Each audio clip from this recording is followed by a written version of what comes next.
Holy cow, the bands are packed this weekend. Hey, everybody. Tim here, GraymanPOTA, amateur radio call sign, November Whiskey 9 Foxtrot. So last night, in the ham radio crash courses after chat Discord, a technician had brought up that this weekend he really couldn't find any space to operate, and he was interested in participating in the contest, but really didn't understand the exchange or really even what was going on. So here in the United States, technicians only have privileges on HF on 10 meters, and it's from 28 megahertz to 28.5 megahertz, of which that's divided up into 300K for CW and 200K for voice. So basically 28.300 to 28.500. And so the gentleman who was talking about this wasn't sure where to go, how he could participate in this, or even understanding what the exchange is in this case. Now, there's a lot of contests out there, and 10 meters, 20 meters, 40, 80, they're all popular bands that get used, and if there's propagation there, they will be used for it. So how does this gentleman, as a technician, participate? Well, the first place to start out is if you go to the computer and you go to the website contestcalendar.com, and I'll put a link to this down below for you to click on and go and check it out for yourself if you're not already familiar with it. Now, on contestcalendar.com, there is a large list of basically different ways to filter and different types of contests. So you can do an 8-day calendar, and that's the one I actually recommend if you want to kind of see what's going on today, but what's also going to be going on throughout the week. Now, contests are not necessarily restricted to the weekends. Sometimes they're during the week, sometimes they're during the day, sometimes they're at night, sometimes they're just for a couple hours, or they could be like 2 or 3 days long. And it all depends on the type of contest. Now, generally, the ones that are going to go and expand multiple days typically will start sometime Friday evening and go all the way through Sunday. But every contest is different. And then the exchange of information, normally when we do a signal report, 5-9 between the two parties, or whatever that number is, there might be some additional information that contest requires. And it could be as simple as your first name. It could be the state you're in. It could be the county in the state, or some combination. It could be a serial number. And essentially, the first contact you make is number 1, second contact, number 2, so on and so forth. The contest that was going on this weekend had a little bit different requirement, but not that big of a deal. If you click on the 8-day calendar, what you will see is a list of all the contests that are going on this week, or at least in the next 8 days. And once again, some of them are multi-day, like the ARRL's EME contest. In addition to that, the CQ Worldwide DX contest is going on for sideband for both Saturday and Sunday. The Ham Spirit contest for CW is also going on from sometime on Saturday through sometime on Sunday. Now, most of these, actually all of these times, like most things in ham radio, follow the UTC, or actually Zulu clock. Any of these contests that you are interested in, you just need to click on it, and then that'll take you to a list that gives you some information of what you need to know for that contest. And this is real basic information. Now, the big one that was going on this weekend was the CQ Worldwide DX contest. And so in this particular contest, geographic focus. Now, some of these are North America, some are maybe the Americas, some of them could be European. It just, once again, depends on the sponsor of that contest.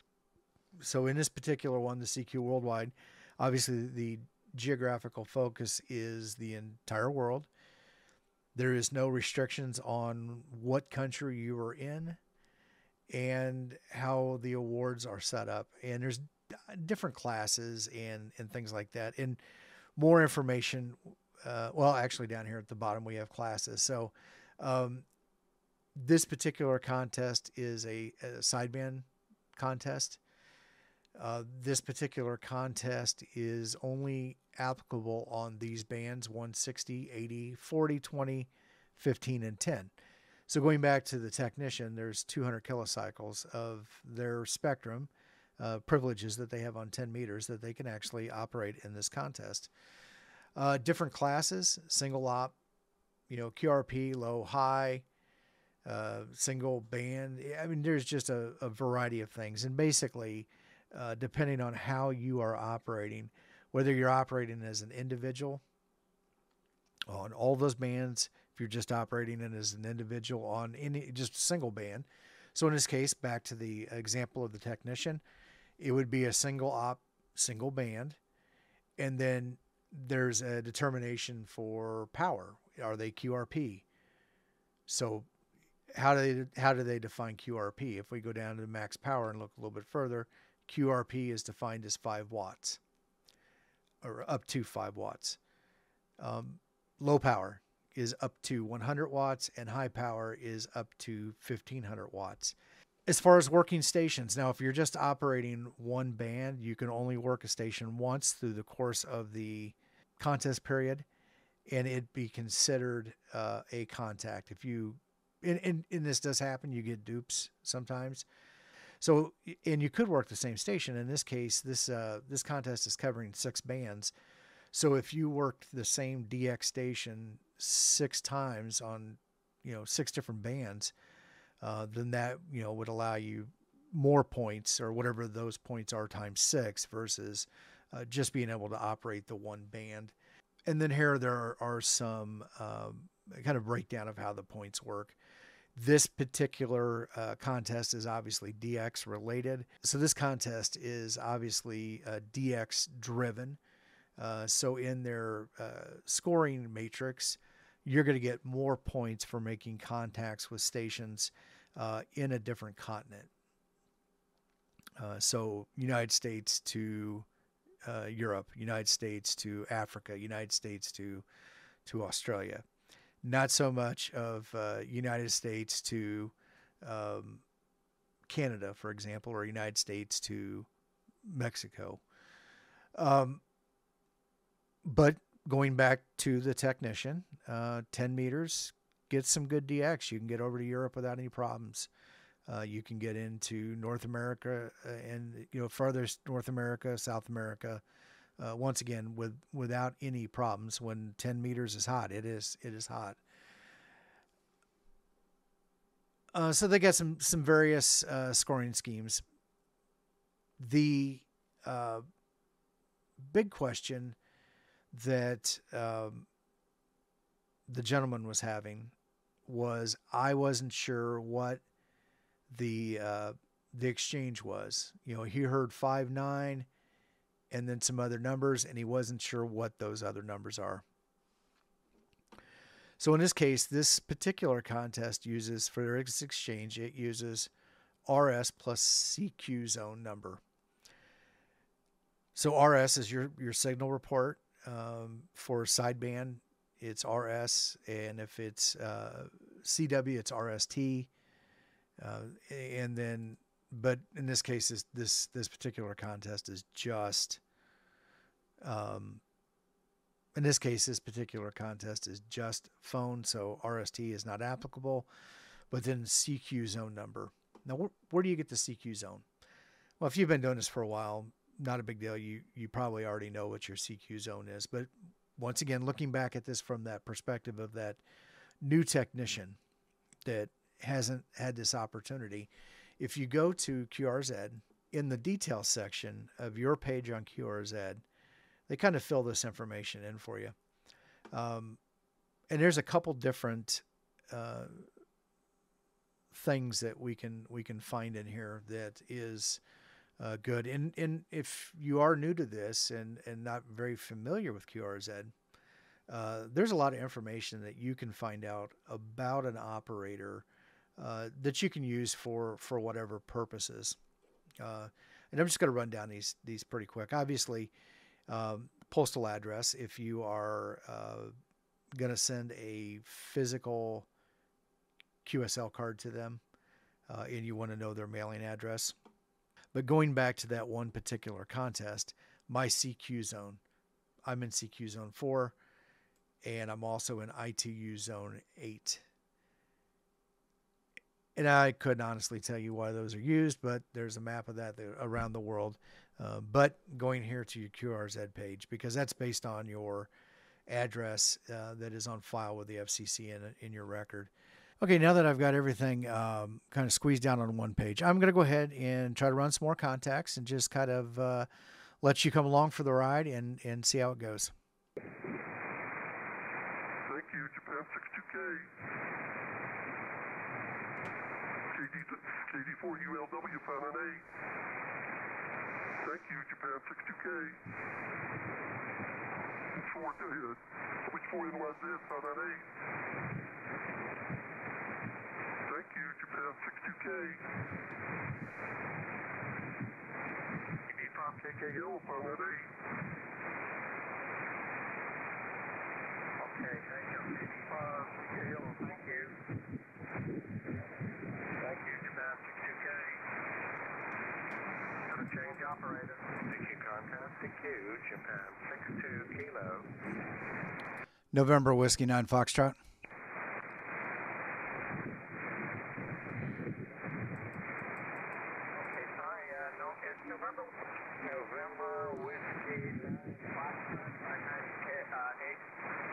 QSL 5904.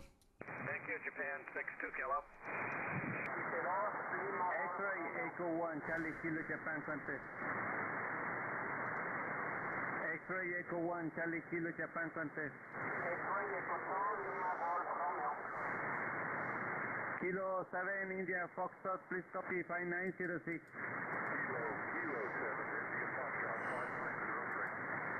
Kilo 7, India Foxtrot, okay, please copy 5906. You are 03? Weather is KK7IF, Kong 7, interfering frequency, 5903. Kilo 7? Roger, roger. Okay, Kilo 7, India Foxtrot, thank you.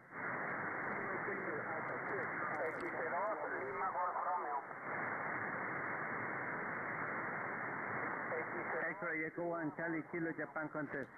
November Whiskey 9 Foxtrot. November again? November Whiskey 9 Foxtrot. November 9er, Mike Tango Germany, is that correct? November Whiskey 9 Foxtrot, NW9F. Okay, thank you. X-ray Echo 1, Charlie Kilo, Japan contest. Registration whiskey? Kilo 7, Oscar whiskey. If I could introduce just one thing in here.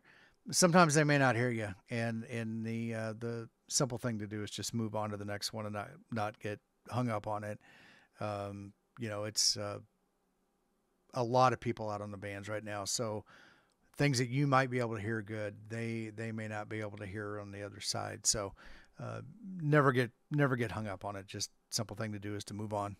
Echo America 8, Mexico, Florida.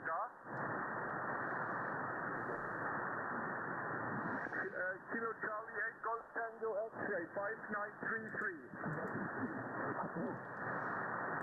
04, thank you, 73. CQ, Echo America 8, Delta, Mexico, Florida. November 2, Juliet, Quebec Radio 5933. 05, 73. CQ, Echo America 8, Delta, Mexico, Florida. November Whiskey 9 Foxtrot. CQ, Echo America 8, Delta, Mexico, Florida. November Whiskey 9 Foxtrot. Whiskey 9 Foxtrot. QSL, November Whiskey 9 Foxtrot, you're 5904. Sorry, QRZ. November Whiskey 9 Foxtrot, I think. 5933. November Whiskey 9 Foxtrot. QSL, you're 5904. 04, thank you. 73. QRZ. Echo Alpha 8 Delta Mexico, Florida.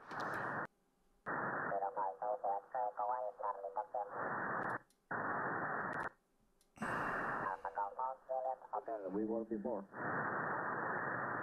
Thank you. This is X-ray Echo 1, Charlie Tokyo. Alfa Romeo.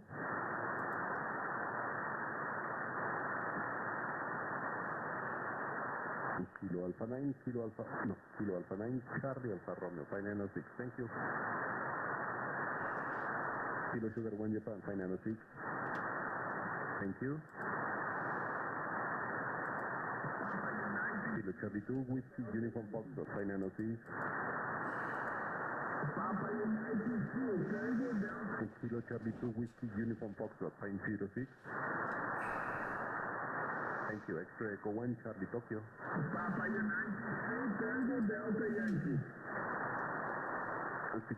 X-ray Echo 1, Charlie Tokyo. November Whiskey 9 Foxtrot. Alpha Charlie 5, Quebec Lima, 596. Thank you. X-ray Echo 1, Charlie Tango.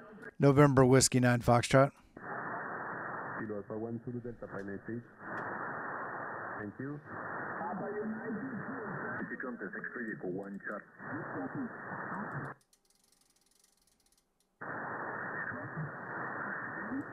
Tango, 596. Copy it. Thank you. X-ray Echo 1, Charlie Tokyo. November Whiskey 9 Foxtrot. November Whiskey 9, Foxtrot, 5906. QSL, 5904. Thank you. X-ray Echo 1, Charlie Tokyo. All right, so the cool thing is, in the span of like 240K of bandwidth, now I just go a little bit outside of what the technician could that has privileges for, but in a short span of bandwidth on 10 meters, I was able to work 11 overseas stations, as far as Brazil, Spain, Mexico, the Canary Islands, Canada, St. Lucia, Cayman Islands, the Madeira Islands, Costa Rica, and Belize. I mean, that's a pretty good swath of real estate there, as far as being able to work, and that's all within the reach, essentially. I'm going to set a little bit. That's all pretty much within the reach of what a technician can operate on. So I encourage you, get out there, get on the air, have fun, enjoy this hobby. So if you like this content, make sure you hit the like button down below, subscribe to the channel, and share this content with your friends. And hopefully one day we'll catch you on the air. But until then, I have a video right over here that I think you might be interested in.